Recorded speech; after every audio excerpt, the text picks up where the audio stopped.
네, 여러분 안녕하세요. 이제 2019년 성경 연대기적 성경 통독 제 12주 사무엘상 25장부터 31장까지, 그리고 사무엘하 1장부터 4장까지, 그리고 시편 몇 편이에요? 둘, 넷, 여섯, 여덟, 열, 열둘, 열네, 열여섯. 시간 잘 안 돼서 함께 보겠습니다. 사무엘상 25장은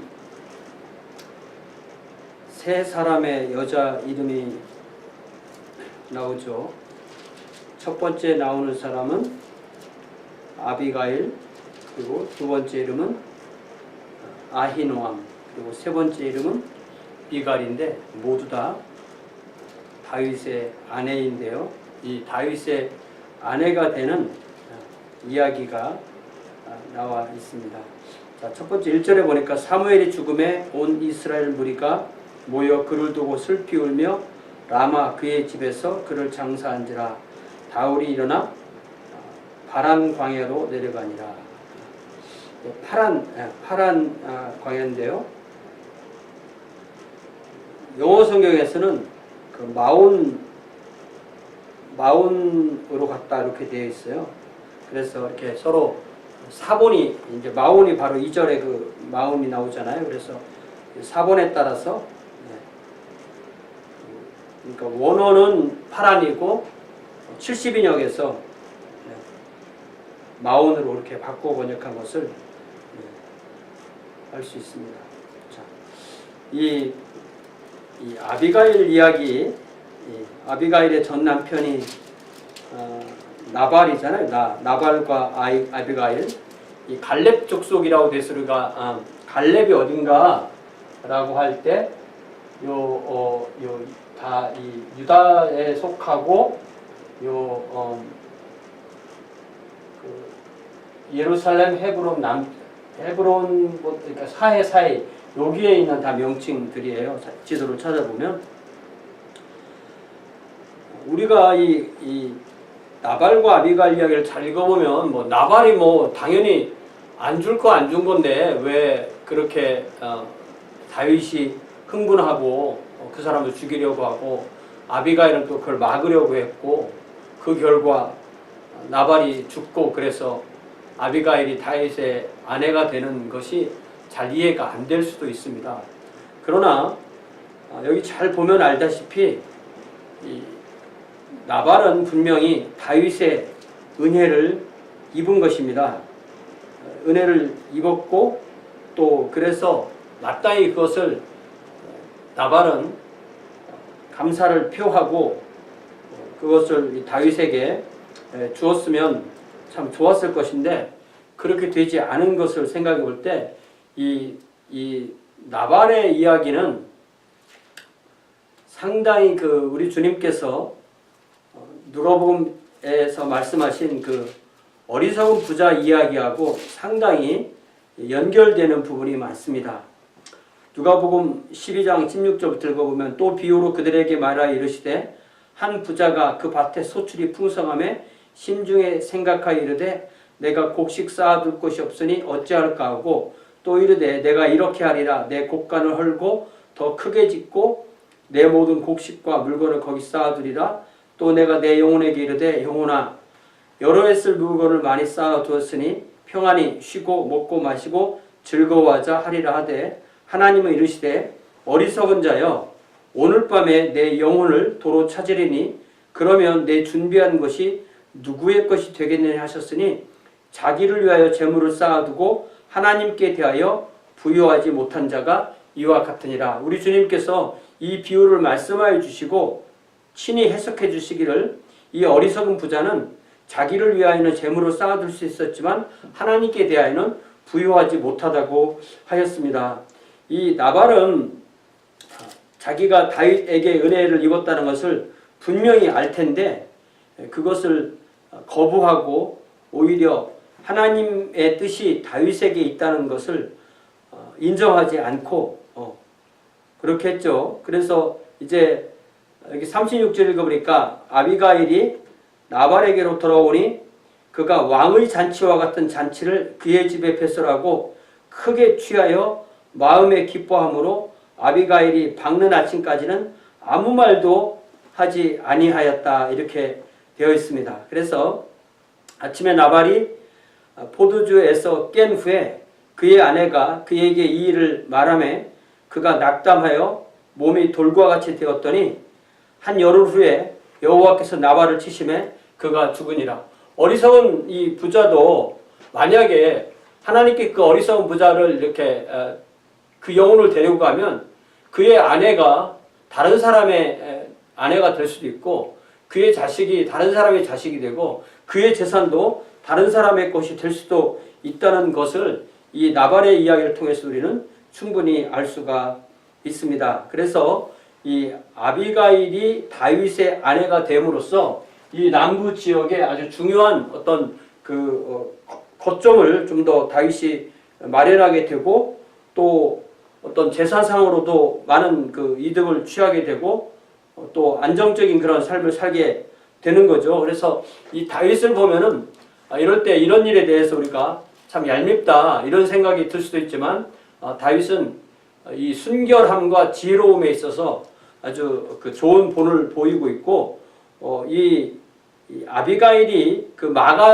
자기를 막았었을 때 자기가 흥분해서 어떻든 보복하고 피를 흘리는 일을 하지 않았다는 것을 봐서 충분히 자기 자신을 이렇게 컨트롤 하는데 도움을 받았던 것을 볼 수가 있습니다. 이런 면에서 아비가일은 지혜롭기도 하고 또 아름답기도 하고 또 용맹하기도 하고 그런 면이 있습니다. 그래서 다윗의 아내가 되게 되는 거죠.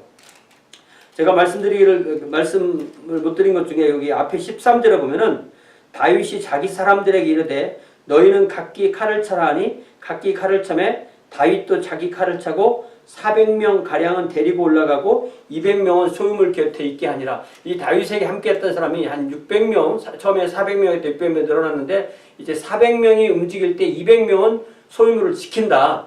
이걸 우리가 잘 기억하면서 앞으로의 이야기를 봤으면 좋겠습니다. 자, 그래서 대다수의 내용이 아비가일이 아내가 되는 이야기고요. 그 다음에 43절에 보면 다윗이 또 이스라엘 아히노암을 아내로 맞았더니 그들 두 사람이 그의 아내가 되니라. 여기 영어로는 이제 지즈를 이렇게 되어 있는데요. 상당히 북쪽이죠. 예. 다윗의 근거지는 이쪽인데 다윗의 아내가 이쪽에서도 왔다는 것은 이쪽 지역의 어떤 후원을 충분히 입을 수 있다는 것으로도 이해를 할 수가 있습니다. 그런데 44절에 보니까 사울이 그의 딸, 자기의 딸이긴 하지만 다윗의 아내죠. 미가를 갈림에 사는 나이스의 아들 발디에게 주었더라. 이 근처 어디에 사는 그 사람에게 아내를 준 겁니다. 이렇게 되면은 더 이상 다윗은 왕의 사위가 아니죠. 그러니까 왕의 사위가 아니기 때문에 사울을 뒤이어서 어떤 왕권에 오르는데 어떤 장애가 생기는 그런 면으로도 이해를 할 수가 있습니다. 그러니까 이 사울이 참 이런 면에서도 못된 거죠. 우선순위가 부부인데 끝까지 자기 딸을 가지고 이렇게 참 좋지 않은 행동을 하는 것을 볼 수가 있습니다. 이제 다윗이 그 26장에서 머물렀던 곳은 여기 짚이라고 말한 요 광야 근처에 머물렀는데 거기에 사는 사람들이 사울에게 가서 다윗이 하길라 산에 숨어 있다 이렇게 밀고 하는 바람에 사울이 3,000명을 데리고 와서 찾게 되는데 다윗을 수색하게 되는데 이 수색하는 사람들이 한 곳에 모여서 다 누워 잠들어 버린 거예요. 그래서 다윗이 아비새를 데리고 가서 그곳에 가서 사울의 생명을 취하지 않고 그곳에 창과 물병만 가지고 와서 이제 13절부터는 이제 그에 대해서 대화를 서로 거리를 두고 양쪽 산 언덕에서 서로 대화를 하는 그 내용이 나옵니다. 그래서 사울이 이제 다윗이 뭐라고 말하냐면, 사울이 다윗의 음성을 알아보고 잠에서 깨서 다윗이 뭐라고 그러냐면 18절에 또 이르되 내 주는 어찌하여 주의 종을 쫓으시나이까? 내가 무엇을 하였으며 내 손에 무슨 악이 있나이까? 원하건대 내 주 왕은 이제 종의 말을 들으소서. 만일 왕을 충동시켜 나를 해하려 하는 이가 여호와시면 여호와께서는 재물을 받으시기를 원하나이다마는, 만일 사람들이면 그들이 여호와 앞에 저주를 받으리니 이는 그들이 이르기를 너는 가서 다른 신들을 섬기라 하고 오늘날을 쫓아내어 여호와의 기업에 참여하지 못하게 함이니이다. 이 사울을 충동한, 누가 사울을 충동했습니까? 하나님께서 하셨다는 말도 되고요. 또 하나님이 부르시는 악령이 했다고 해도 되고요. 사울 본인이 했다고 해도 되고, 사울 주변 사람들은 오히려 충동한 사람이 이렇게 많지 않은 것을 볼 수가 있습니다. 이런 면에서 사울과 다윗의 관계에서 이 다윗이 쫓겨다니는 이야기는 상당히 다윗을 훈련시키는 면이 있다는 사실을 알 수가 있습니다. 하나님께서 훈련을 시키지만 다윗의 생명을 취하는 것이 아니고 사울의 생명을 취하는 것을 볼 수가 있습니다. 자, 그래서 21절부터 사울의 말이 나오는데요. 사울이 이르되 내가 범죄하였도다. 내 아들 다윗아 돌아오라. 내가 오늘 내 생명을 귀하게 여겼은즉 내가 다시는 너를 해하려 하지 아니하리라.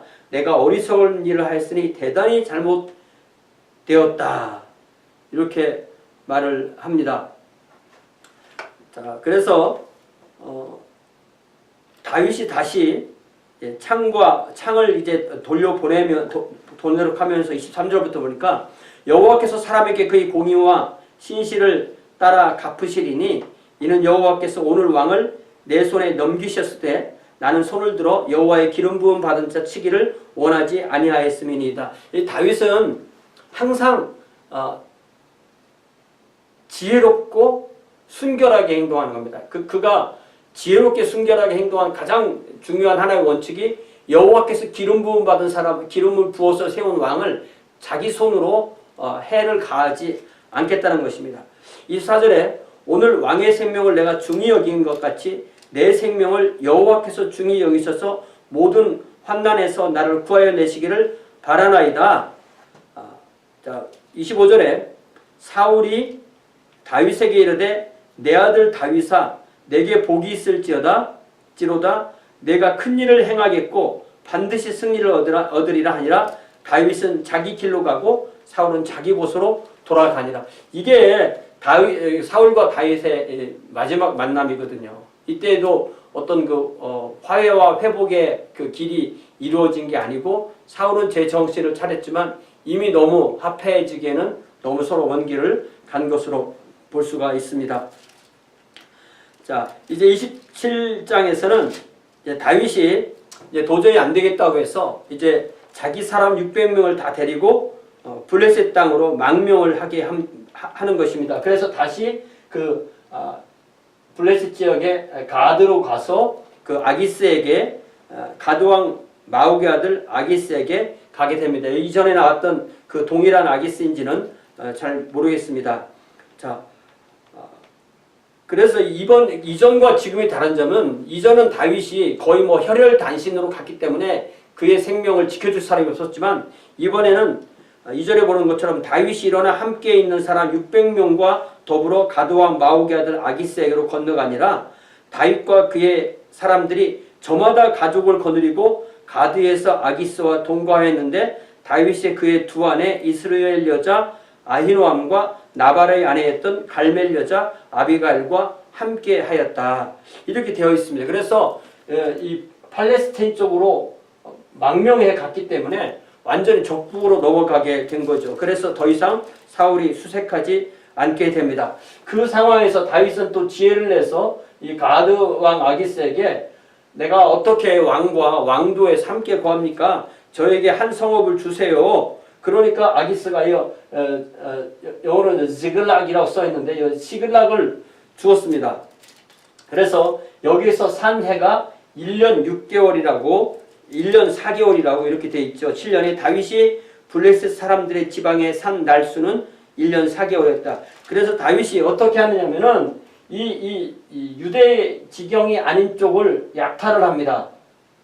그리고 가드왕에게 말하기는 자기가 유다 남부 지역을 약탈했다고 말을 합니다. 그러니까 먹고 살아야 되니까 약탈을 하지만 지혜롭죠. 그렇지만 자기 민족을 치지 않고 자기 민족을 괴롭히는 적을 치고 대신 그 사람들을 하나도 살려두지 않음으로써 이 가드왕 아기스를 철저히 속일 수가 있었습니다. 가드왕 아기스는 자기가 이 다윗을 자기 부하로 삼고 있다는 그 허영심에 의해서 완전히 눈이 멀어서 이 다윗에게 철저하게 속았다는 사실을 우리가 알게 됩니다.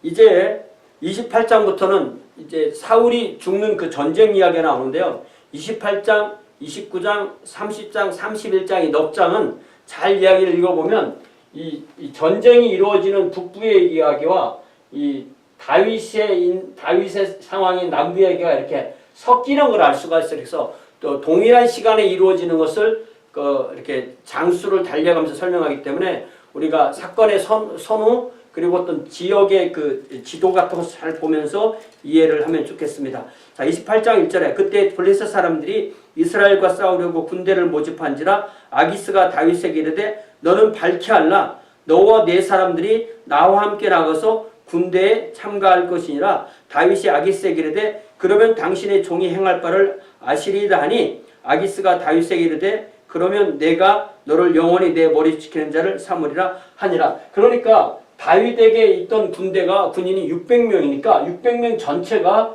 이 아기스를 따라서 이 전쟁터가 이제 이스라엘 이 근처에서 이루어졌으니까 글리 올라가게 되는 그런 상황이 된 겁니다. 그 상황에서 사울은 이제 이 수넴에 이제 진치고 이제 블레셋 사람들이 요 아벡에 와서 진을 쳐서 이제 전쟁을 할 그 상황에서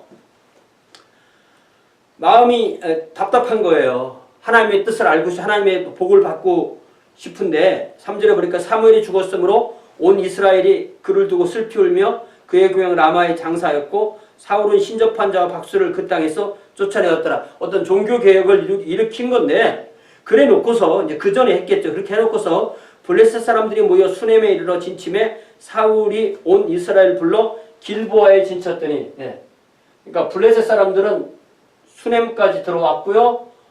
사울의 군대는 길보아 산에 진을 쳤다라고 되어 있죠. 사울이 블레셋 사람들의 군대를 보고 두려워서 그의 마음이 크게 떨린지라. 이제 이게 사울이 용맹한 장수인데 하나님이 그와 떠나니까 이렇게 마음에 두려움이 생기게 된 거죠. 사울이 여호와께 묻자오되 여호와께서 꿈으로도 답하지 않으시고 우림으로도 답하지 않으시고 그래서 우림과 둠밈이 정확하게 어떻게 일을 한 건지는 모르겠는데 아마 이렇게 뽑았는데 계속 둠밈만 나왔다는 뜻일 수도 있고 아니면 우림과 둠밈이 어떻게 됐는지는 모르겠어요.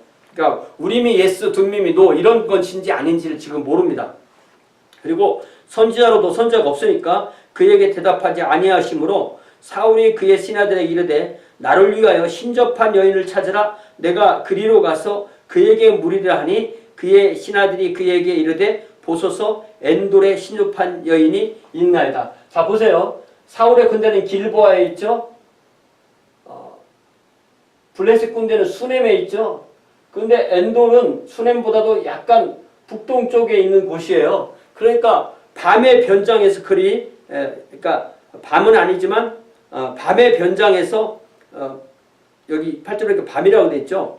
밤의 변장에서 찾아가는 거예요. 자기 신부를 숙여야 되니까. 그러니까 이게 자기가 어떤 그 신접한 사람, 점치는 사람, 신접한 자 박수를 쫓아내놓고 지금은 그들을 찾아가는. 그러니까 사울의 생애에서 가장 낮은 부분까지 내려가는, 가장 밑에까지 내려가는 볼 수 있죠. 8절에 사울이 다른 옷을 입어 변장하고 두 사람과 함께 갈새 그들이 밤에 그 여인에게 이르러서는 그러니까 낮에 출발해 갔는데 뭐 밤에 되니까 그 집에 도착했다고 볼 수 있는 거죠. 밤에 그 여인에게 이르러서는 사울이 이르되 청하노니 나를 위하여 신접한 술법으로 내가 내게 말하는 사람을 불러 올리라. 그러니까 이게 그러면 이 신접한 이 사람이 어떤 정말 그런 기술이 있냐 이런 거라기보다는 저는 이렇게 이해합니다.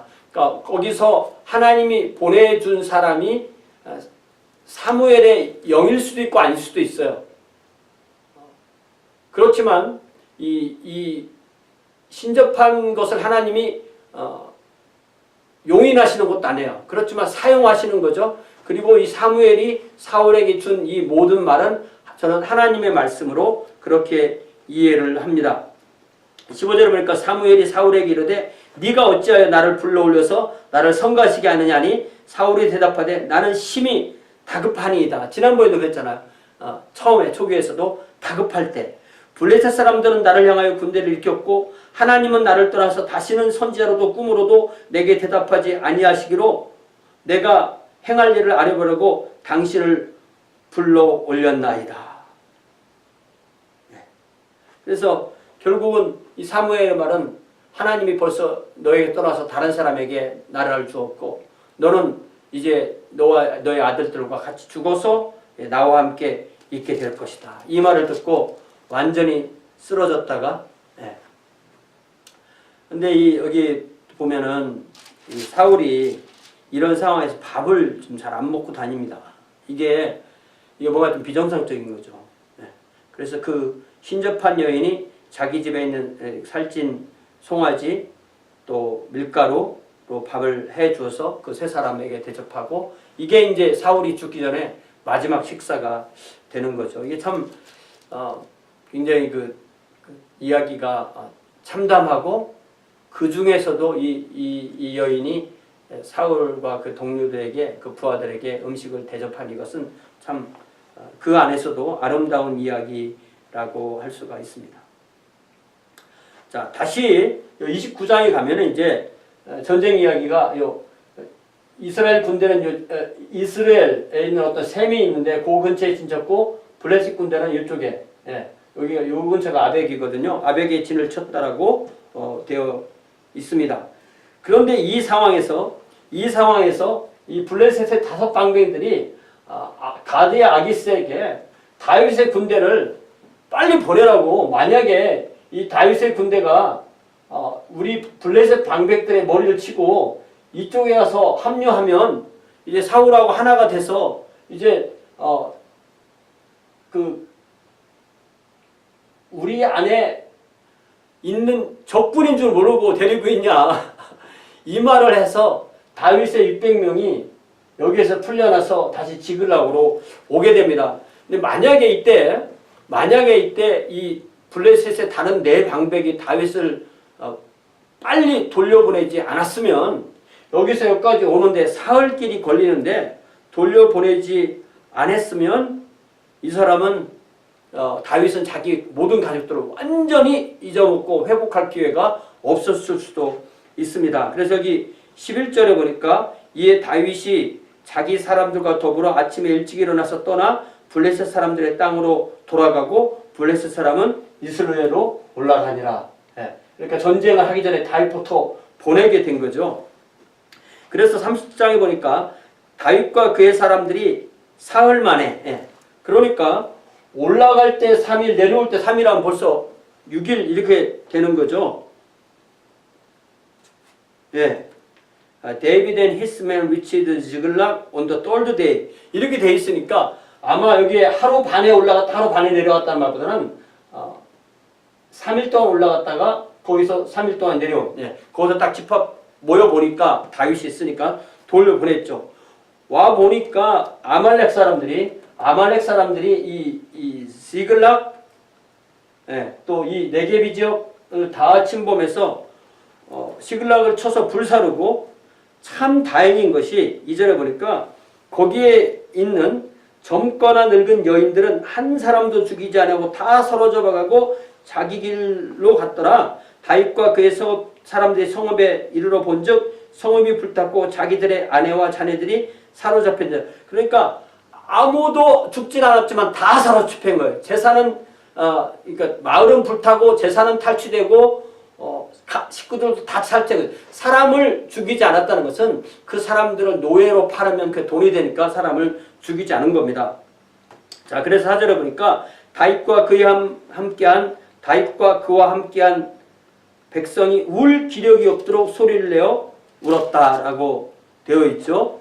6절에 보니까 백성들이 자녀들 때문에 마음이 슬퍼서 다윗을 돌로 치자 하니 다윗이 크게 다급하였으나 그의 하나님 여호와를 힘입고 용기를 얻었다. 그러니까 사울도 다급했을 때 하나님이 그와 함께 하지 않으셨는데 다윗은 다급했을 때 하나님을 의지하고 용기를 얻었다라고 그렇게 되어 있죠.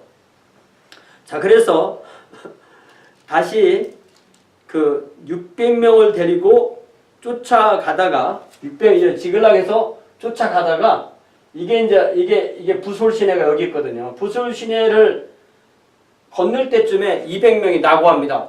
위로 올라가는데 3일, 내려오는데 3일, 또 쫓아가는 우느라고 뭐 힘들었지. 밥을 얼마 또 많이 먹었겠어요.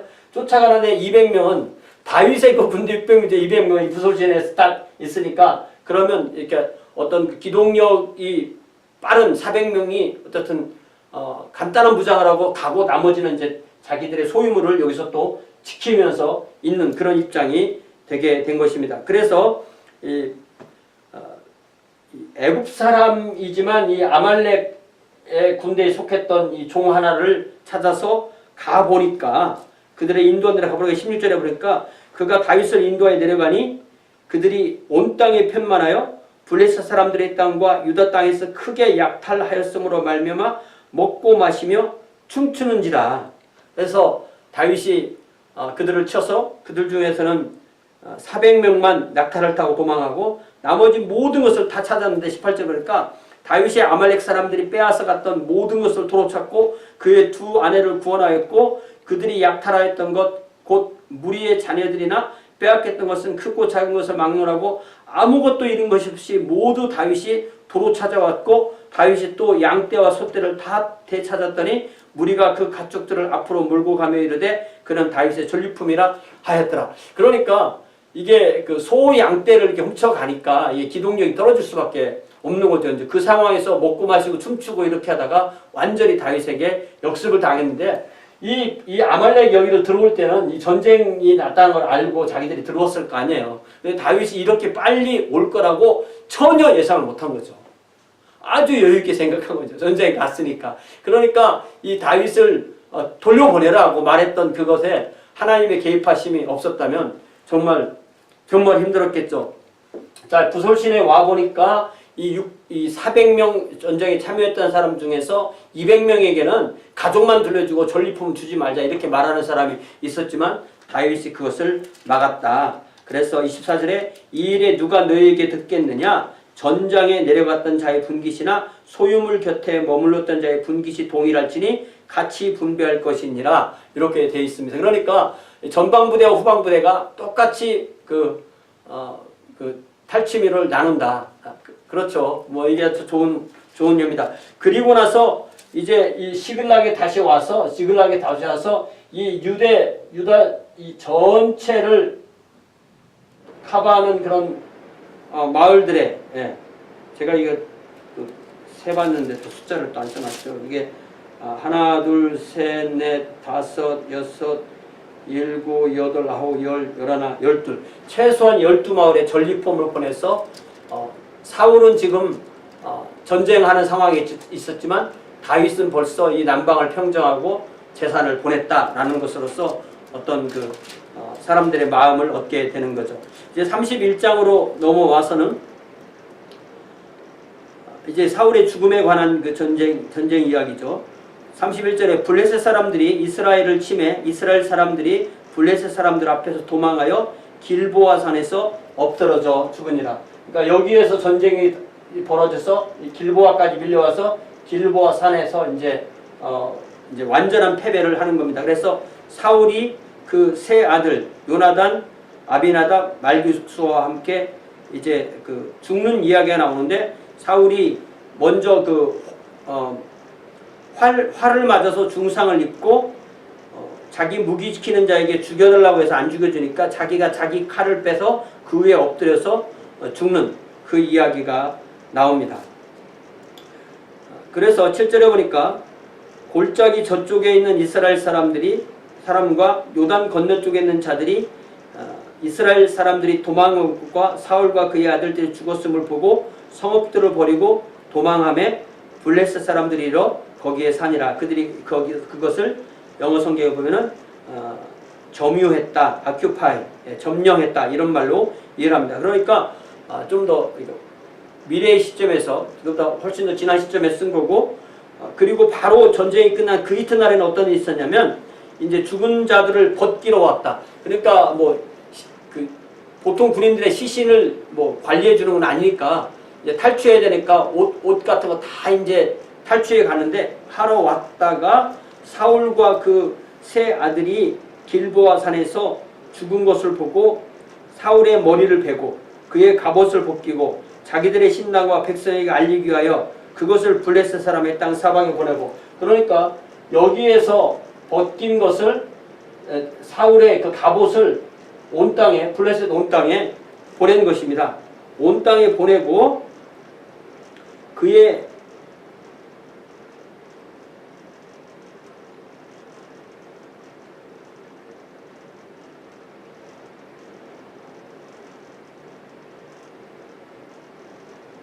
그러니까 영어 성경 읽어보면 소식만 전한 걸로 되어 있네요. They cut off his head and stripped off his armor, and they sent messengers throughout the land of the Philistines to proclaim the news in the temple of their idols and among their people. 그렇게 하고 그의 갑옷은 아스다롯의 집에 두고, 이게 신당에 둔 거죠. 그의 시체는 벳산 성벽에 못 받았다. 그러니까 벳산이 여기거든요. 그러니까 여기까지 내려왔으니까 자기들이 점령했으니까 요 벳산, 여기가 벳산이거든요. 벳산의 성벽에 그의 시신을 못 박았다라고 되어 있습니다.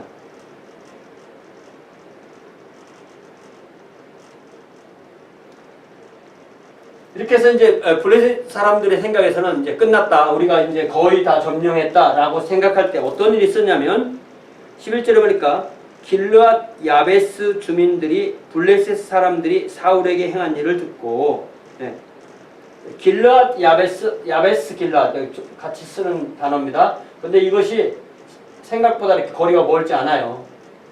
만약에 우리가 이쪽이라고 생각하면 이게 상당히 거리가 멀지 않아요. 근데 바로 여기입니다. 길르앗 야베스 주민들이 블레셋 사람들이 사울에게 행한 일을 듣고, 그러니까 이게 길르앗 야베스인데 이제 영어 NIV는 하던 대로 야베스 길르앗 이렇게 번역을 합니다. 모든 사람들이 일어나 밤새도록 달려가서, 밤에 이제 움직이는 게 좀 더 편하고 그럴 것 같으니까 소식을 듣자마자 일어난 거죠. 가서 사울의 시체와 그의 아들들의 시체를 벳산 성벽에서 내려가지고 야베스에 돌아와 가서 거기서 불사르고 그의 뼈를 가져다가 야베스 에셀나무 아래 장사하고 7일 동안 금식하였다. 우리가 이 사무엘상 11장을 읽어보면 이 야베스 길르앗이 사울에게 구원받는 이야기가 나오잖아요. 이때가, 그러니까 이 암몬 나스가 야베스 길르앗 쳤을 때 이 여기서 무너져서 전체가 다 무너지는 건데, 사울이 이 길보아에서 들어가서 온 백성과 함께 전쟁에서 이겼잖아요. 그래서 이 은혜를 입은 때가 거의 40년 전, 40년 전인데 이제 그 40년 정도가 지난 이후에 이런 전쟁 상황에서 그래도 남았던 사람들이, 아마 뭐 나이가 많은 사람이든지 그런 사람들이 가서 그 은혜를 갚기 위해서 이 사울과 그의 아들들의 시체를 성벽에서 내려서 야베스로 돌아와서 거기서 그들의 시신을 화장하고 그 뼈를 장례하는, 그러니까 이 나무 아래에 장사했다고 하니까 이거 뭐 이렇게 가족묘에 이렇게 장사를 못한 거죠. 그렇지만 이 야베스 길르앗 주민들이 큰 은혜를 이렇게 사울에게 베풀었음을 알 수가 있습니다. 원래 그 히브리어 성경에서는 사무엘상하, 열왕기상하, 뭐 역대기상하 이런 게 없어요. 그냥 사무엘, 열왕기, 역대 이렇게 되어 있는데 이것이 이제 헬라어 성경으로 번역하면서 어떤 부피를 감안해서 반씩 나누게 된 겁니다. 그래서 우리가 사무엘상, 사무엘하 그대로 연결되는 내용이에요. 그래서 이제 사무엘하 1장에 보면 그러니까 사무엘하를 다 마치고 4장까지 마치고 시편 보겠어요. 이 사무엘하 1장에 보면은 이 사울이 죽었다는 것을 이 아말렉 사람으로서 들어와 사는 청년이 가서 얘기를 해주는데 그때 그냥 사울의 이 사람이 사울이 죽은 걸 먼저 보고 그의 왕관하고 팔에 있는 팔고리를 이제 증거로 딱 취해서 갖다가 다윗에게 주기만 하면 됐는데 거기서 뭔가 좀 더 이렇게 공을 높이기 위해서 사울이 그의 무기 잡은 자에게 나를 죽여달라라는 말을 아마 들었을 수도 있죠. 그래서 사울이 거기서 자기가 이제 그거를 자기에게 있는 것처럼 이야기를 끄면서 자기가 죽였다고 죽이지 않아놓고 사울은 분명히 스스로 죽었잖아요. 자기가 죽였다고 하면은 다윗에게 더 큰 공을 받을 줄 알고 했지만 다윗은 분명히 네가 그걸 어떻게 하냐? 네가 죽은 것을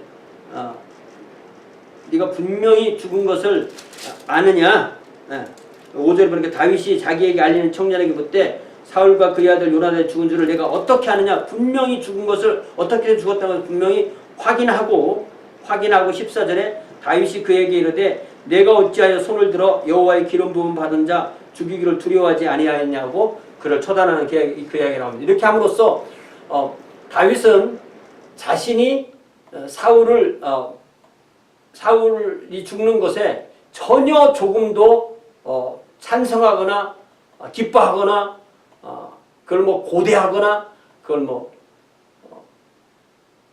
그것을 어떤 이득을 자기가 취하겠다는 그런 조금이라도 오해받을 일을 하지 않고 대의명분이 뚜렷하고 또 지혜롭고 순결하게 행동하는 것에 한치의 오차도 없는 것을 알 수가 있습니다. 그래서 16절에 다윗이 그에게 이르기를 내 피가 내 머리에 돌아갈지어다 내 입이 내게 대하여 증언하기를 내가 여호와의 기름 부음 받은 자를 죽였노라 함이니라 했다. 이렇게 실제 죽이지도 않고 그 죽였다는 말만 하고 그렇게 사형을 당하는 이야기가 나옵니다. 그리고 이 17절부터 보면 다윗이 그때 이제 시를 쓰는 거죠. 노래를 쓰는 거죠. 그래서 그것은 노래의 제목은 활노래이고 그 책이 이 사무엘의 이 책이 이 노래가 기록되기 이전에 원 출처가 바로 야살의 책이라는 곳에 있었다라고 되어 있죠. 그래서 좀 슬프지만 아주 아름다운 내용이 들어있는 23절에 사울과 요나단이 생전에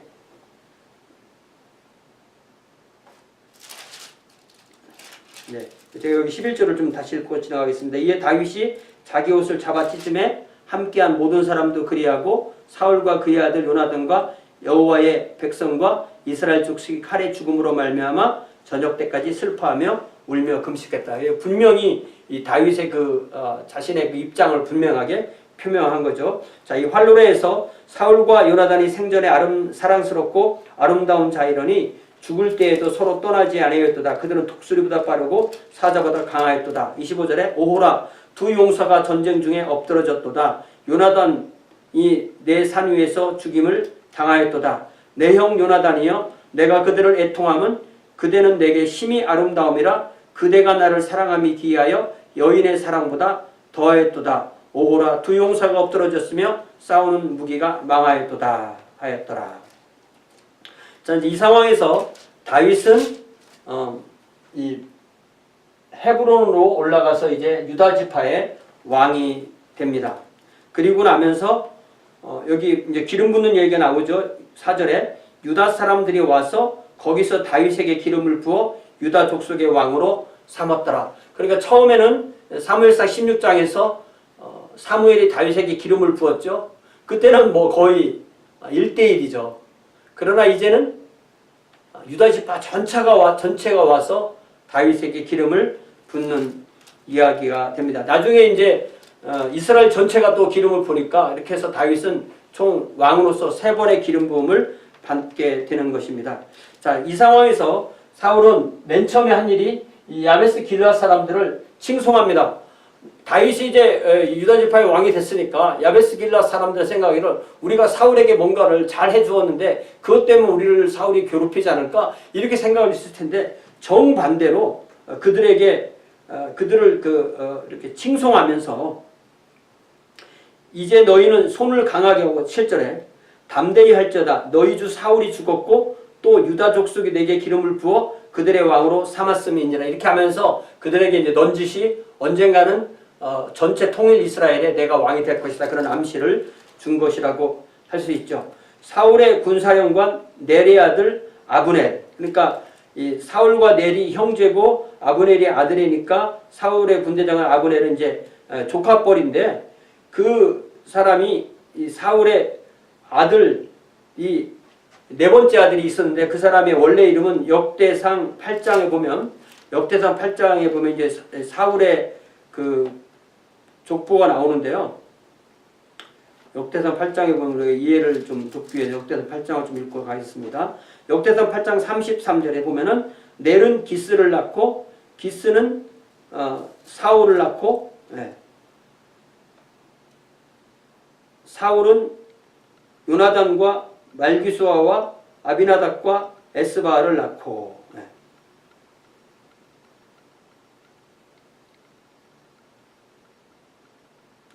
여기 보니까 사울의 네 아들의 이름이 요나단, 말기수아, 아비나답, 에스바알인데 에스바알은 이제 나의 주의 사람, 이시아가 이제 사람이란 말이거든요. 그래서 바알은 주라는 뜻이고 주의 사람이라는 그런 이름을 가지고 있었는데 이 사람이 이스보셋에서 이제 아주 부끄러운 사람이라는 이름으로 바꿔 부르는 겁니다. 이게 나중에 사람들이 바꿔 부른 거겠죠. 왕을 할 때는 이스보셋이라고 부르지 않았겠죠. 그래서 사울의 군사령관 넬의 아들 아브넬이 이미 사울의 아들 이스보셋을 데리고 마하나임으로 건너가요. 마하나임, 여기 마하나임인데 마하나임의 그 정권을 잡은 것을 볼 수가 있습니다. 자, 우리 여기서 족보가 좀 헷갈리니까 한번 좀 써볼까요? 자, 넬이 있고요, 기스가 있고, 기스 밑에가 사울이죠. 근데 넬의 아들 중에 또 하나가 아브넬이 있고, 그러면은 이 아브넬은 사울의 삼촌인가요? 좀 이거 좀 혼란스럽습니다.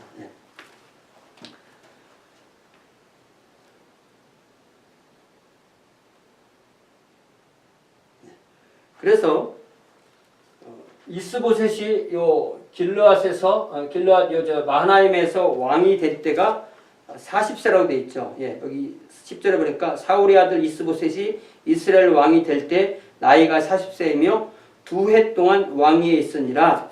이렇게 돼 있죠. 그리고 유다 족속은 다윗을 따르니 다윗이 헤브론에서 유다 족속의 왕이 된 날수는 7년 6개월이라.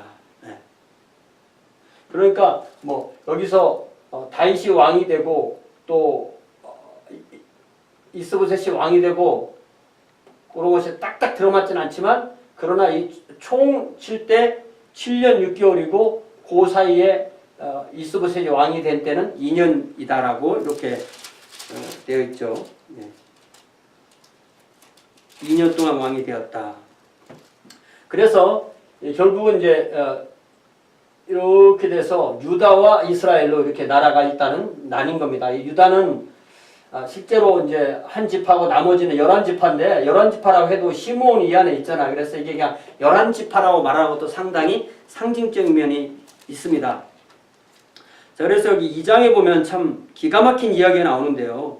이게 뭐냐면 이 기브온 이 못가에서 그러니까 아브넬이 이끄는 이스라엘 팀과 이스라엘 군대와 요압이 이끄는 이 유다 군대가 모여서 이렇게 대표 선수들 12명씩 뽑아서 전쟁을 하게 하자. 그런 동시에 그들이 한 손으로는 상대방의 머리를 잡고 한 손으로 칼을 잡고 동시에 24명이 상대방의 옆구리를 서로 찍어서 동시에 죽었다. 그러니까 이게 뭔 얘기냐면, 그래서 그곳 이름을 이제 헬갓 핫수림이라고, 여기 16절에 각기 상대방의 머리를 잡고 칼로 상대방의 옆구리를 찌르매 일제히 쓰러진지라. 그러므로 그곳 이름을 헬갓 핫수림이라 일컫었으며 기브온에 있더라. 헬갓 핫수림이라고 했을 때 결국 그 칼의 평원 내지는 적의의 평원 이렇게 번역될 수 있다고 그래요. 이게 보면 이 전쟁은 전혀 낭만적이지 않습니다. 전쟁을 아무리 낭만적으로 그리려고 해도 전쟁은 낭만적이지 않고, 전쟁이라는 것이 합법적으로 사람을 죽이는 자리이기 때문에 이거는 결코 낭만적이지 않습니다. 그래서 그 다음은 이제 이 다윗의 누나의 이름이 이제 스루야라는 누나가 있는데, 스루야의 세 아들이 여기 18절에 나오죠. 그곳에 스루야의 세 아들 요압, 아비세, 아사엘. 그러니까 이게 한국말을 번역해서 좀 그런데, 세 아들이 있는데 이 세 아들이 다 그 맹장인데, 요압이고, 그리고 아비세, 아사엘. 그러니까 아사엘이 이제 막내인 거죠. 근데 달리기를 얼마나 잘하는지, 아브넬을 쫓아가는데, 아브넬이 나 쫓아오지 말아라. 내가 만약에 너를 죽이면 나중에 요압을 어떻게 보냐? 라고 할 때 그걸 거부하지 않으니까 이렇게 둘이 막 달려가는 상황에서, 아마 제가 이해하는 건 그렇습니다. 여기 잘 보세요. 23절에 그가 물러가기를 거절하며 아브넬이 창 뒤끝으로 그의 배를 찌르니 창이 그의 등을 꿰뚫고 나간지라. 곧 그곳에 엎드러져 죽음에 아사엘이 엎드러져 죽은 곳에 이르는 자마다 머물러 섰더라. 그러니까 이렇게 달려가다가 이게 창이라면 이렇게 한 것 같아요. 그래서 달려오는 그 속도로 그냥 배에 찔렸어. 아마 이 창 뒤로도 어떤 사람이 찔리도록 그렇게 장치가 되어 있다고 이해를 할 수가 있습니다. 그리고 나서 이제 여기 27절에 보면 이제 아브넬 팀과 요압 팀이 서로 이제 언덕에서 대화를 하는데, 이게 정확하게 어떤 의미인지를 잘 모르겠어요. 27절에 보니까 요압이 이르되 하나님이 살아계심을 두고 맹세하노니 네가 말하지 아니하였다면 무리가 아침에 각각 다 돌아갔을 것이요 그의 형제를 쫓지 아니하였으리라. 처음에 싸움을 이렇게 12명씩 이렇게 붙이는 싸움을 하지 않았다면 이만큼 싸우지 않았을 것이다. 그렇게 이해할 수도 있고요. 아니면 영어 번역은 뭐라고 하냐면 Joab answered as surely as God lives, if you had not spoken, the men would have continued to pursue their brothers until morning. 이렇게 번역해가지고 네가 지금 그만 싸우자는 얘기를 안 했다면 내일 아침까지 더 싸웠을 거고, 그래서 더 많은 사람이 죽었을 것이다. 이렇게 두 가지로 번역이 나눕니다. 그래서 영어 나나에서도 그거에 대해서 여러 가지 옵션을 제공해 주고 있습니다. 자, 그래서 여기 32절에 보면은 무리가 아사엘을 들어 올려 베들레헴에 있는 그의 조상 묘에 장사하고 요압과 그의 부하들이 밤새도록 걸어서 헤브론에 이름에 이럴 때 땅이 날에 밝았다. 그러니까 기브온에서 죽고 요 베들레헴에서 장사하고 헤브론으로 왔다, 밤새도록 걸어서 왔다 이렇게 되어 있는데, 이게 들어 올렸다는 말은 이게 좀 애매해요. 마지막 그러니까 이 시신만 이렇게 어떤 운구했다는 그런 뜻이에요. 이렇게 메어갔다는 그런 뜻입니다. 자, 사울의 집과 다윗 3장에 사울의 집과 다윗의 집 사이에 전쟁이 오라매 다윗은 점점 강화해가고 사울의 집은 점점 약하여 갔다. 이렇게 되어 있습니다. 자, 여기 3장 2절부터 다윗이 이제 헤브론 시절에서 낳은 아들들의 이야기가 나오는데요. 이스라엘 여인 아히노암, 아까 첫 번째 얘기했던 그 이스라엘 여인 아히노암에게서 암논을 낳았다. 여기 처음에 봤던 25장에서 얘기했던 그 아내가 바로 이스라엘 사람 아히노암이라고 했잖아요. 그 사람을 결혼을 거기서 했지만 아이는 요 헤브론에서 낳았다. 나중에 이제 예루살렘에서 낳는 아이들과 이렇게 비교하는 거죠. 그 다음에 갈멜 사람 나발의 아내 아비가일에서 낳은 사람은 길르압이고, 셋째는 그수랑 달메의 딸 마아가의 아들이다. 그술이 여기거든요. 이 그술하고는 그래서 친하게 잘 지냈어요. 안 싸웠어요. 네. 그래서 좀 거의 이스라엘 소국처럼 이렇게 돼 있었고, 그래서 여기서 태어난 사람이 그 유명한 압살롬이죠. 그래서 암논, 압살롬 이런 사람 좀 나중에 이제 우리가 기억하게 됩니다. 넷째는 아도니아라 학깃의 아들이요. 아도니아도 나중에 열왕기 하에 보면 이제 또 다시 나오게 되죠. 다섯째는 스바디아, 아비다의 아들. 여섯째는 이드람이라 다윗의 아내 에글라의 소생이니 이들은 다윗이 헤브론에서 낳은 자들이다. 자, 이제 아브넬이 어떻게 나라를 다윗에게 바치겠다라는 그 협상을 하는 내용과 아브넬이 어떻게 죽는지, 그리고 이스보셋이 어떻게 죽는지가 이제 3장 4장인데요. 이걸 잘 보면 어떻게 다윗은 전혀 조금이라도 어떤 이 대의명분에 어긋나는 일은 하지 않고 이 모든 것을 자연스럽게 다 어떤 그 적대 세력이 제거가 되는가, 그거에 초점이 맞춰져서 이야기가 진행되는 것을 우리가 볼 수가 있습니다. 자, 재미있게도 이 사울의 첩이 있었고, 이제 이게 이제 이전에 뭐 첩 얘기를 써놓을 게 없으니까 이제 첩에 대한 얘기가 이제 등장하는 거죠. 사울에게 첩이 있었고 이름이 리스바였고 아야의 딸이었는데, 이 아브넬이 통과를 한 거죠. 그러니까 이스보셋 입장에서 볼 때는 자기 아버지의 첩인데 아브넬이 통과를 하니까 그거를 한마디 했다가 8절에 아브넬이 이스보셋의 말을 매우 분하게 여겨 이르되 내가 유다의 계머리냐? 내가 오늘 당신의 아버지 사울의 집과 그의 형제와 그의 친구에게 은혜를 베풀어 당신을 다윗의 손에 내주지 아니하였거늘 당신이 오늘 이 여인에 관한 허물을 내게 돌리는도다.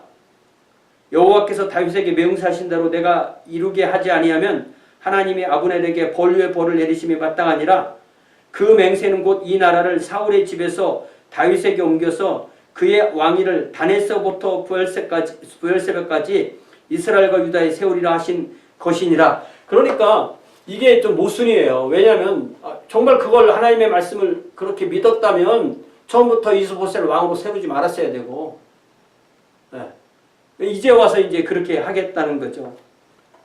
그래서 12절 보면 아브넬이 자기를 대신하여 전령들을 다윗에게 보내 이르되 이 땅이 누구의 것이니까 또 이르되 당신은 나와 더불어 언약을 맺사이다. 내 손이 당신을 도와 온 이스라엘이 당신에게 돌아가게 하리이다.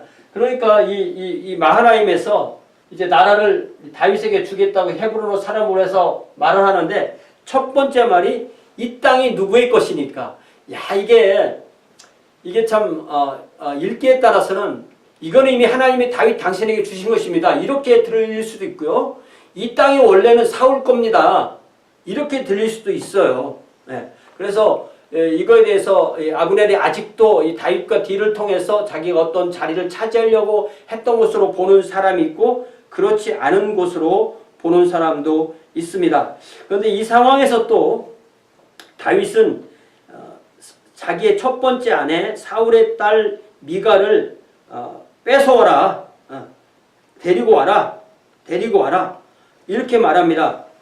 그래서 그 전령들의 말을 듣고 이스보셋이 이 아브넬을 보내서 그 미갈을 뺏어오는 이야기가 15절에 나옵니다. 이스보셋이 사람을 보내어 그의 남편 라이스의 아들 발디엘에게서 그를 빼앗아 오매 그의 남편이 그와 함께 오되 울며 바우림까지 따라왔더니 아브넬이 그에게 돌아가라매 돌아가니라. 이게 이 바우림이 예루살렘 근처라고 하거든요. 그래서 좀 이상해요. 이게 예루살렘 근처면 너무 가까워요. 다윗하고. 제가 찾아본 자료는 그렇게 되어 있는데 혹시 아니라면 제가 정정해 드리겠습니다. 그래서 이걸 왜 다윗이 자기 아내였다가 이제 사울이 또 남에게 주었는데 왜 다시 데리고 오는가? 그래서 원래 내 아내였기 때문에 데리고 온다 이렇게 말해도 되지만 사실은 이 미갈이 사울의 딸이기 때문에 그 왕가의 어떤 그 정통성을 위해서라도 더 그렇게 강조했을 수도 그 필요한 것을 그렇게 보였을 수도 있습니다. 조금 그렇게 해석할 수도 있고 뭐 그렇습니다.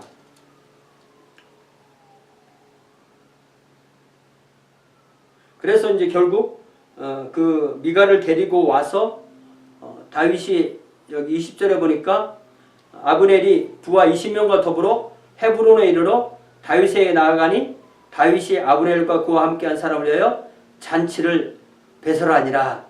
아브넬이 다윗에게 말하되 내가 일어나 가서 온 이스라엘 무리를 내 주 왕의 앞에 모아 더불어 언약을 맺게 하고 마음에 원하시는 대로 모든 것을 다스리게 하리이다 하니 이에 다윗이 아브넬을 보내매 그가 평안히 가니라. 네, 그 좀 제가 그 중요한 구절을 좀 뺀 게 있어서 다시 읽겠습니다. 17절부터 아브넬이 이스라엘 장로들에게 말하여 이르되 너희가 여러 번 다윗을 너희의 임금으로 세우기를 구하였으니 이걸 다 아는 거죠 아브넬은. 그런데 이것을 자기가 버티고 안 했던 거잖아요. 이제 그대로 하라. 여호와께서 이미 다윗에 대하여 말씀하시기를 내가 내 종 다윗의 손으로 내 백성 이스라엘을 구원하여 블레셋 사람의 손과 모든 대적의 손에서 벗어나게 하리라 하셨음이니라. 그러니까 이 왕의 가장 기본적인 임무는 국방이에요. 외적에게 나라를 지켜내는 일인 것입니다. 19절에 아브넬이 또 베냐민 사람의 귀에 말하고 아브넬이 또 이스라엘과 베냐민의 온 집에 선하게 여기는 모든 것을 다윗의 귀에 말하려고 헤브론으로 가니라. 그리고 나서 잔치를 베풀고 그렇게 되는 거죠. 그런데 이것을 이 일이 이루어진 것을 요압이 알고 노발대발하는 거예요. 왕에게. 아브넬이 나라를 바치려고 온 게 아니고 당신 그 다윗의 그 상황을 보고 당신을 죽이고 나라를 잡으려고 온 건데 그걸 돌려보냈냐. 요압이 그렇게 생각한 것 같지는 않아요. 제가 볼 때는. 다만 요압이 다윗만큼 강할 수는 없어서 다윗이 컨트롤할 수 없을 정도로 강하기 때문에 그를 사람을 보내서 쫓아와서 데리고 와서 배를 찔러 죽였다라고 되어 있죠. 자기 동생에 대한 보복으로. 그랬을 때 여기 30절에 보니까 요압과 그의 동생 아비새가, 그러니까 요압 혼자 한 게 아니고 아비새도 함께 한 거죠. 아브넬을 죽인 것은 그가 기브온 전쟁에서 자기 동생 아사엘을 죽인 까닭이었더라. 이 상황에서 다윗은 자기가 아브넬을 자기가 시켜서 죽인 것이 되면 어떤 여론이 안 좋아지고 하나님 앞에서 안 좋고 사람들 앞에서 안 좋기 때문에 철저히 그것이 아니라는 것을 알고 장례를 하고 또 울고 금식하고 이렇게 했을 때 36절에 보니까 온 백성이 보고 기뻐하며 왕이 무슨 일을 하든지 무리가 다 기뻐함으로 그날에 온 백성과 온 이스라엘이 네르의 아들 아브넬을 죽인 것이 왕이 한 것이 아닌 줄을 아니라. 38절에 왕이 그의 신복에게 이르되 오늘 이스라엘의 지도자여 큰 인물이 죽은 것을 알지 못하느냐. 내가 기름 부음을 받은 왕이 되었으나 오늘 약하여서 스루야의 아들들인 이 사람들을 제어하기가 너무 어려우니 여호와는 악행한 자에게 그 악한 대로 갚으실지로다. 다윗의 살아있는 동안은 갚을 수가 없었어요. 다윗의 아들 솔로몬이 나중에 왕이 됐을 때 이 요압이 솔로몬 편에 붙지 않았기 때문에 결국은 솔로몬에 의해서 죽게 되는 이야기가 열왕기 상에 가보면 나오죠. 자, 이 상황에서 이제 이스보셋이 이제 마지막으로 남았는데 이스보셋을 죽는데 이스보셋이 죽는 이야기가 이제 4장부터 나옵니다. 4장에 나오는데 사울의 아들 이스보셋은 아브넬이 헤브론에서 죽었다함을 듣고 손의 맥이 풀렸고 온 이스라엘이 놀라니라. 이 상황에서 이스보셋의 두 명의 군 지휘관 림몬이라는 사람이 두 아들 바하나와 레갑이라는 사람이 가서 이제 그 일을 하는데 그 사이에 막간으로 4절에 사울의 아들 요나단에게 다리 저는 아들 하나가 있었으니 이름은 무비보셋이다. 이스보셋은 부끄러움의 사람인데 무비보셋은 부끄러움을 없애는 자예요. 그러니까 상당히 좋은 이름입니다. 이건 정반대로 전에 사울과 요나단의 죽은 소식이 이스라엘에서 올 때 그의 나이가 5살이었는데 그 유모가 안고 도망할 때 아마 유모가 그 자기 그 아버지 요나단이 죽고 또 할아버지 사울이 죽고 이스라엘 패했다는 말 듣고 뭐 자기 할 게 별로 없는데도 급하니까 아이를 안고 뛰다가 아마 떨어뜨려서 두 다리가 동시에 다 절개되었다고 이렇게 되어 있습니다. 자, 이 레갑과 바하나가 이 이스보셋을 죽이는 이야기는 6절과 7절에 이렇게 두 번 나와요. 똑같은 내용인데 이게 두 단계로 이루어졌다라기보다 조금 혼란스럽긴 한데 6절에 나오는 내용을 7절에 다시 자세하게 설명한 것 같아요. 그래서 이 잠을 자는 건 낮잠 자는 시간에 했던 것 같고요. 7절만 읽어보면 그들이 집에 들어가서 이스보셋이 침실에서 침상 위에 누워 자는 거죠. 누워 있는지라 그를 쳐 죽이고 목을 베어 그의 머리를 가지고 밤새도록 아라바 길로 가서 헤브론에 가서 다윗을 만났다. 그럼 뭐 다윗은 자신이 전혀 한 것도 아니지만 이 레갑과 바하나를 처단하고 그렇게 함으로써 다윗의 모든 대적은 사라지게 되고 그렇지만 다윗은 결코 하나님 앞에 어떤 죄를 범하지 않는 그런 상황이 되게 되는 거죠. 그래서 5장부터는 이제 다윗이 이스라엘 전체 왕이 되고 그 다음에는 예루살렘으로 올라가고 법궤로 옮겨오고 그런 이야기가 이제 계속 되어집니다. 시편 말씀을 시간 관계상 그냥 그 해당되는 절만 쭉 한 번씩 읽고 넘어가도록 하겠습니다. 먼저 구약성경 321번 문제 월요일 문제 시편 17편부터 해당되는 기절 중심으로 쭉 한 번씩 읽고 지나가겠습니다. 시편 17편에서는 다윗의 기도인데 먼저 3절에 보니까 주께서 내 마음을 감찰하시고 밤에 내게 오시어서 나를 감찰하셨으나 흠을 찾지 못하셨사오니 내가 결심하고 입으로 범죄하지 아니하리다. 그러니까 마음이나 입이나 행동이나 다윗이 항상 공명정대하게 행동하고 또 순결하게 지혜롭게 행동했다고 볼 수 있죠. 4절에 사람의 행사로 논하면 나는 주의 입술의 말씀을 따라 스스로 삼가서 포악한 자의 길을 가지 아니하였사오며 그 다음에 나의 걸음이 주의 길을 굳게 지키고 실족하지 아니하였나이다. 8절에 나를 눈동자같이 지키시고 주의 날개 그늘 아래 감추사 이렇게 되어 있고요. 14절에 여호와여 이 세상에 살아있는 동안 그들의 분깃을 받은 사람들에게서 주의 손으로 나를 구하소서. 그들은 주의 제물로 배를 채우고 자녀로 만족하고 그들의 남은 산업을 그들의 어린아이들에게 물려주는 자니이다. 근데 생각보다요 이 성경이 다르게 번역되는 경우도 많습니다. 예를 들면 영어 NIV로 보면 우리 한국어 성경에서는 그 재산을 물려주는 것이 나쁜 것처럼 이렇게 기록되어 있는데요. O Lord, by your hand save me from such men, from men of this world whose reward is in this life. You still the hunger of those you cherish. Their sons have plenty and they store up wealth for their children. 그래서 여기서는 오히려 더 긍정적인 내용으로 하나님께서 그렇게 복을 주시는 내용으로 그렇게 번역을 한 것을 볼 수가 있습니다. 자, 이제 여기 순서대로 여기 제가 만들어 놓은 거 제가 이렇게 배열한 순서대로 좀 왔다 갔다 하겠습니다. 시편 35장 5편을 보면 시편 35편을 보면 다윗은 여호와여 1절에 나와 다투는 자와 다투시고 나와 싸우는 자와 싸우소서 이렇게 했고요. 13절에서는 나는 그들이 병들었을 때 굵은 베옷을 입으며 금식하여 내 영혼을 괴롭게 하였더니 내 기도가 내 품에 돌아왔도다. 기도가 오히려 사랑이 그 나쁜 것으로 돌아왔다고 그렇게 표현합니다. 이제 54편은 10사람이 다윗에게 이르러 말하기를 다윗이 우리가 있는 곳에 숨지 아니하나이까. 요 10사람들이 다윗이 하길라 산에 숨었을 때 그것을 일러 바쳤을 때 일어나 했던 노래가 54편인데, 낯선 자들이 일어나 나를 치고 3절에 치고 포악한 자들이 나의 생명을 수색하며 하나님을 자기 앞에 두지 아니하였습니다.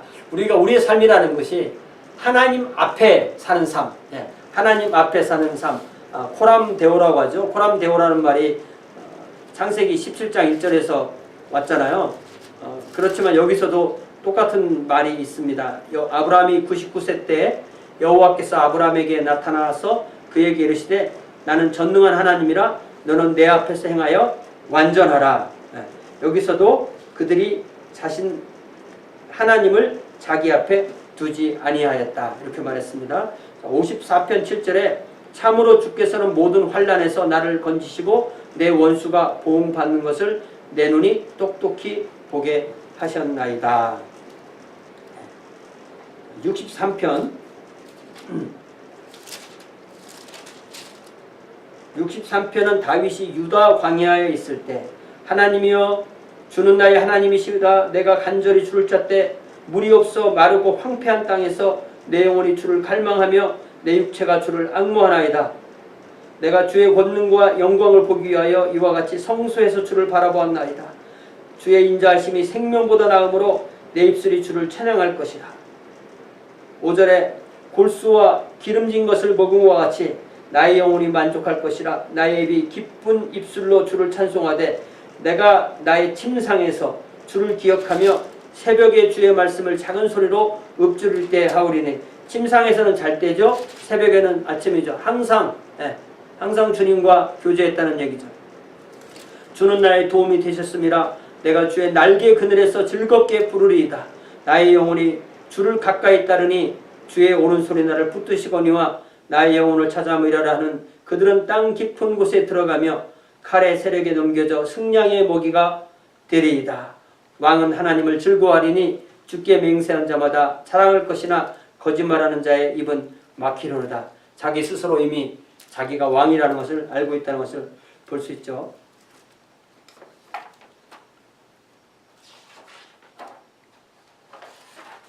시편 121편, 시편 이제 120편 이쪽으로 가면은 다윗의 후기 시일 것 같은데 제가 본 자료에서는 이렇게 이쪽에 배정을 해놨어요. 그래서 제가 다음에 또 이 통독을 하게 될 때는 이 배정을 좀 바꿔서 좀 바꿀 것은 바꿔봐야 되겠어요. 시편 121편에 내가 산을 향하여 눈을 들리라. 나의 도움이 어디서 올까? 나의 도움은 천지를 지으신 여호와에게서로다. 여호와께서는 너를 실족하지 아니하게 하시며 너를 지키시는 이가 졸지 아니하시로다. 다윗이 그 광야에 있을 때 얼마나 힘들었겠어요. 사람이 자야죠, 먹어야죠, 또 뭐 사울처럼 이렇게 용변도 봐야 되지. 그런 상황에서 자기를 누군가 지켜준다는 게 쉬운 게 아닙니다. 그러나 하나님께서 이스라엘을 지키시는 이는 졸지도 아니하시고 주무시지도 아니하신다. 여호와는 너를 지키시는 이시라. 여호와께서 내 오른손에서 내 그늘이 되시나니 낮에 해가 너를 상하지 아니하며 밤의 달도 너를 해치지 아니하리로다. 이렇게 노래합니다. 또 123편에서는 상전이 3절, 2절에 상전의 손을 바라보는 종들의 눈같이 여주인의 눈을 바라보는 여종의 눈같이 우리의 눈이 여호와 우리 하나님을 바라보며 우리에게 은혜 베풀어 주시기를 기다리나이다. 그러면서 주님의 은혜를 구하면서 멸시나 조소와 이런 것에서 건져달라고 그렇게 기도합니다. 124편에서는 이스라엘은 이제 말하기를 여호와께서 우리 편에 계시지 아니하셨더라면 우리가 어떻게 하였으랴. 사람들이 우리를 치러 일어날 때 여호와께서 우리 편에 계시지 아니하였더라면 그때 그들의 노여움이 우리에게 맹렬하여 우리를 산채로 삼켰을 것이며. 그러니까 이 사울이 그렇게 맹렬히 쫓아다니는데 하나님께서 지키셨다는 것을 알 수가 있죠. 그래서 6절에 우리를 내주어 그들의 이에 씹히지 아니하게 하신 여호와를 찬송할지어다. 우리의 영혼이 사냥꾼의 올무에서 벗어난 새같이 되었나니. 사울이 요리 돌아오면 다윗은 요리 도망가고 또 사울이 또 요리 도망가면 요리 쫓아. 그러니까 이 사울은 사냥꾼이고 자신은 새라고 그렇게 비유한 거라고도 볼 수가 있습니다.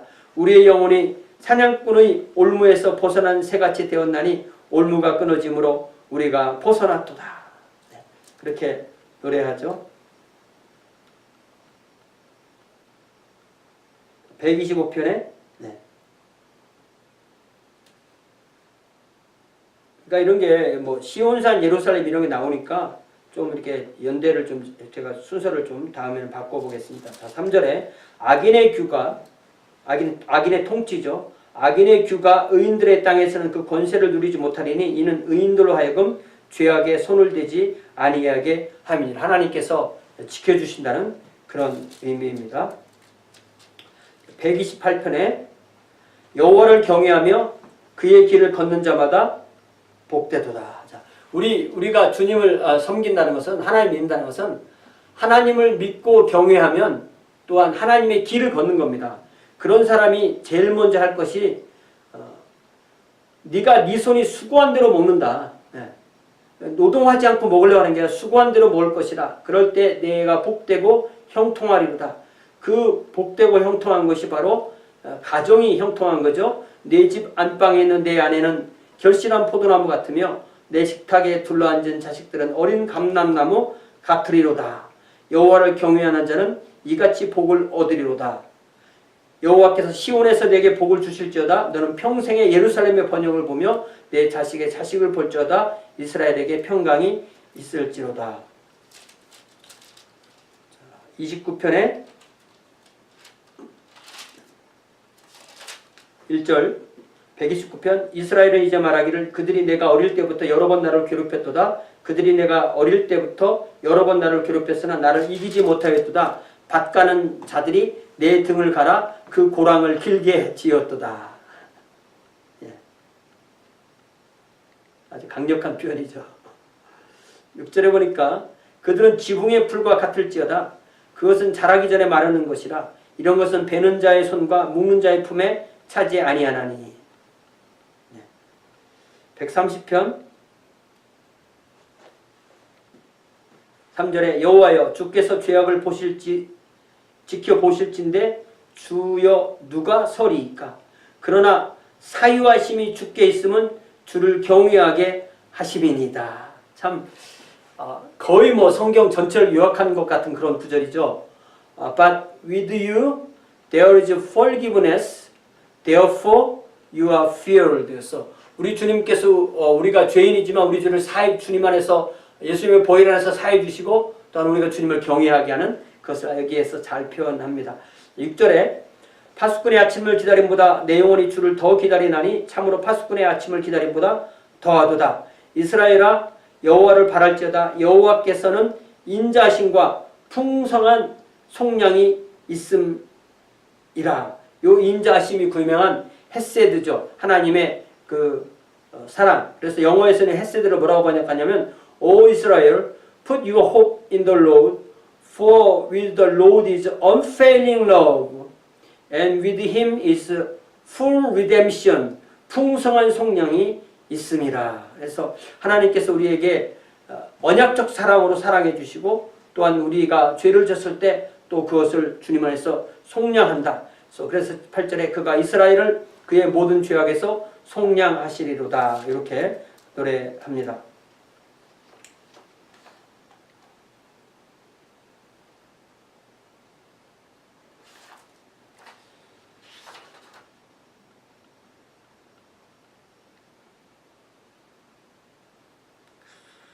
시편 18편을 제가 빼고 있죠. 지금 보겠습니다.